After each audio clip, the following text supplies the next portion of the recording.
नमस्कार, स्वागत है झारखंड की फटाफट ताजा बड़ी खबरों में। पहली बड़ी खबर, बीजेपी की ओर से सीएम हेमंत सोरेन के खिलाफ उतरा गमालियत हेम्ब्रोम। बीजेपी यानी भारतीय जनता पार्टी ने झारखंड विधानसभा चुनाव में मुख्यमंत्री हेमंत सोरेन के खिलाफ सोमवार को बरहेट सीट से युवा नेता गमालियत हेम्ब्रोम को उम्मीदवार घोषित किया है। हेम्ब्रोम ने 2019 के विधानसभा चुनाव में all Jharkhand student union AJSU party के टिकट पर बरहेट से चुनाव लड़ा था और 2573 वोट हासिल कर चौथे स्थान पर रहे थे। बता दें कि झारखंड में आगामी 13 नवंबर और 20 नवंबर को 81 विधानसभा सीटों के लिए वोटिंग होना है, जबकि वोटों की गिनती 23 नवंबर को होगी। बता दें कि वर्ष 2014 के विधानसभा चुनाव में हेमंत के सामने बरहेट से हेमलाल मुर्मू थे। मुर्मू को इस चुनाव में हार का सामना करना पड़ा था। झारखंड के लोहरदगा से बड़ी खबर सामने है। यहाँ कोयल नदी में डूबे 3 बच्चे। झारखंड के लोहरदगा जिले से बड़ी खबर सामने आ रही है। यहाँ पर कोयल नदी में 3 बच्चे डूब गए। खबरों की माने तो सेन्हा थाना इलाके के नंदगांव पिकनिक स्पॉट स्थित नंदलाल फार्म के पास विद्या मंदिर +2 की 11वीं कक्षा के 4 छात्र घूमने पहुंचे। उस दौरान नहाने के लिए वे कोयल नदी में गए। नहाने के दौरान गहरे पानी में जाने से 3 बच्चे डूब गए। बता दें कि घटना की सूचना पर प्रखंड प्रशासन और जिला प्रशासन के निर्देश पर स्थानीय गोताखोरों द्वारा खोजबीन की जा रही है। घटना की खबर मिलते ही मौके पर जिला प्रशासन की टीम पहुंची और राहत बचाव कार्य में जुटी हुई हैं। स्थानीय गोताखोरों के द्वारा बच्चों की तलाश की जा रही है। भाजपा पर बरसे मुख्यमंत्री हेमंत सोरेन, कहा आसमान छू रही महंगाई। झारखंड के सीएम हेमंत सोरेन ने सोमवार को संथाल परगना प्रमंडल की गोड्डा, पोड़ैयाहाट और मधुपुर सीटों पर इंडिया ब्लॉक के प्रत्याशियों के नामांकन के बाद चुनावी जनसभाओं को संबोधित करते हुए केंद्र सरकार और भाजपा पर जोरदार जुबानी हमला किया। खबरों की माने तो उन्होंने कहा कि जब मैंने केंद्र से झारखंड के लोगों के हक का बकाया 1,36,000 करोड़ रुपए मांगा तो मुझे जेल में डाल दिया गया। झारखंड में जब से हमने सरकार बनाई है उसके 1 घंटे के बाद से व्यापारियों ने सरकार गिराने का खेल शुरू कर दिया।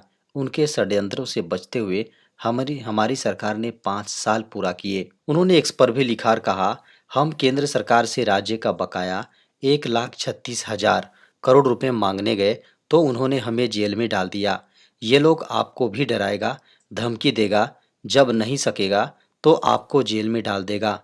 पूरे देश में जिन लोगों ने इन लोगों के खिलाफ आवाज उठाई उन्हें जेल में डाल दिया गया।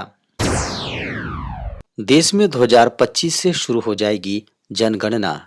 केंद्र सरकार अगले वर्ष 2025 से जनगणना की प्रक्रिया शुरू करेगी। खबर है कि 2026 में जनगणना रिपोर्ट प्रकाशित करने की योजना है। हालांकि जातिगत जनगणना नहीं होगी। जनगणना पूरी होने के बाद निर्वाचन क्षेत्रों का पुनर्निर्धारण भी शुरू होगा। बता दें कि केंद्र सरकार का तर्क है कि कोविड सहित कई कारणों से 2021 में शुरू होने वाली जनगणना प्रक्रिया में देरी हुई।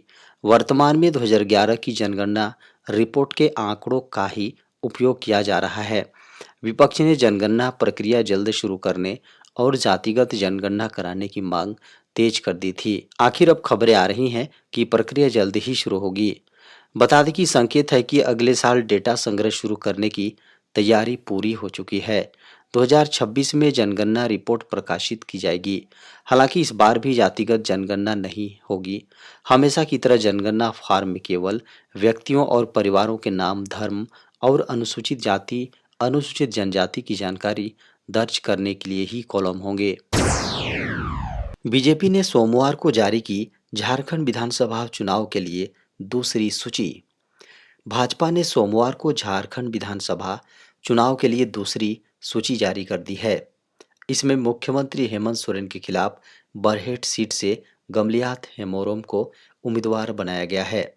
हेम्ब्रोम ने 2019 के विधानसभा चुनाव में एजेएसयू यानी आजसू पार्टी के टिकट पर बरहेट से चुनाव लड़ा था और 2573 वोट पाकर चौथे स्थान पर रहे थे। बता दें कि बीजेपी ने टुंडी सीट से विकास महतो को मैदान में उतारा है। हेमंत सोरेन साहिबगंज जिले के बरहेट एसटी के मौजूदा विधायक हैं। बता दें कि बीजेपी ने 19 अक्टूबर को विधानसभा चुनाव के लिए 66 उम्मीदवारों की पहली सूची जारी की थी। पार्टी 81 विधानसभा सीटों में से 68 पर चुनाव लड़ रही है और बाकी सीटें सहयोगियों को दे रही हैं।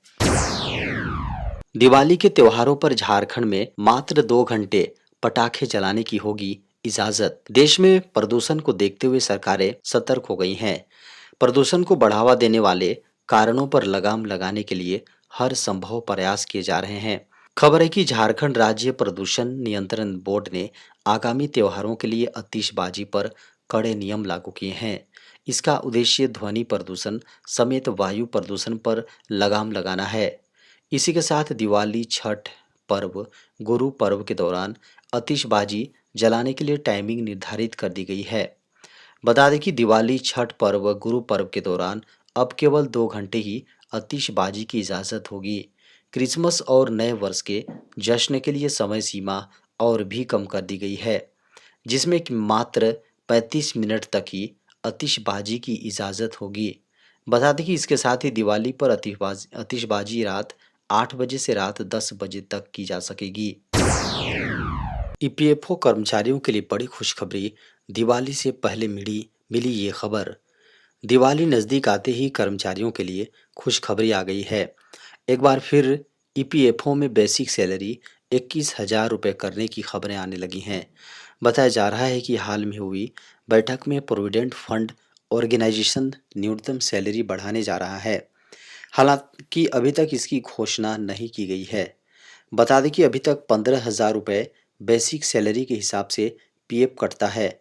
बता दें कि हाल ही में केंद्रीय मंत्री मनसुख मंडाविया ने बेसिक सैलरी बढ़ाने पर सहमति जताई है। मीडिया की खबरों को माने तो माना जा रहा है कि सैलरी लिमिट 15,000 रुपये से बढ़ाकर 21,000 रुपये की जाएगी।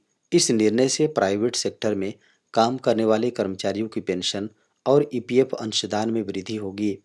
अगर सरकार प्रस्ताव को पास कर देती है तो पेंशन की रकम में वृद्धि होगी, जिससे रिटायरमेंट के बाद कर्मचारियों को ज़्यादा पैसे मिलेंगे।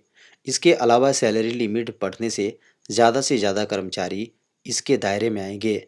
हालांकि ईपीएफओ ने इस बारे में अभी तक कोई आधिकारिक घोषणा नहीं की है, लेकिन कहा जा रहा है कि यह घोषणा दिवाली से पहले कर दी जाएगी।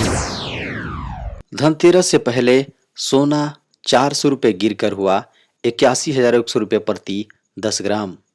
विदेशी बाजारों में कमजोरी के रुख के बीच सोमवार को राष्ट्रीय राजधानी में सोने का भाव 400 रुपये घटकर 81,100 रुपये प्रति 10 ग्राम रह गया।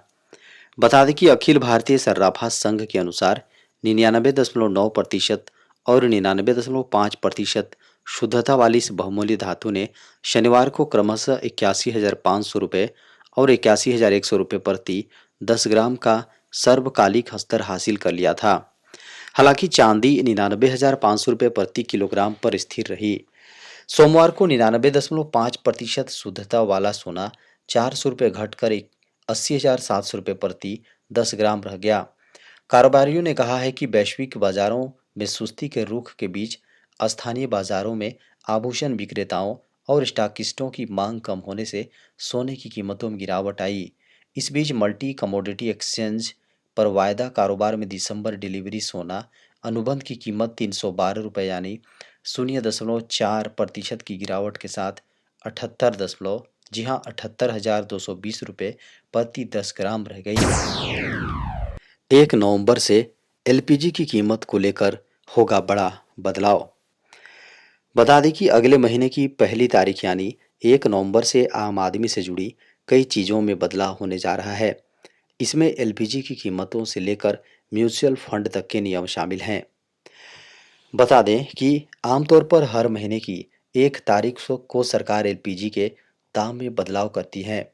कॉमर्शियल गैस सिलेंडर से लेकर रसोई गैस के दाम में बदलाव देखा जाता है। ऐसे में इस बार भी एलपीजी सिलेंडर के दाम में बदलाव की उम्मीद की जा रही है।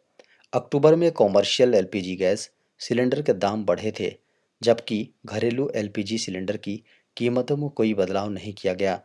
इस बार 14 किलो वाले एलपीजी सिलेंडर की कीमतों में जहां कीमतों में कटौती होने की उम्मीद जताई जा रही है।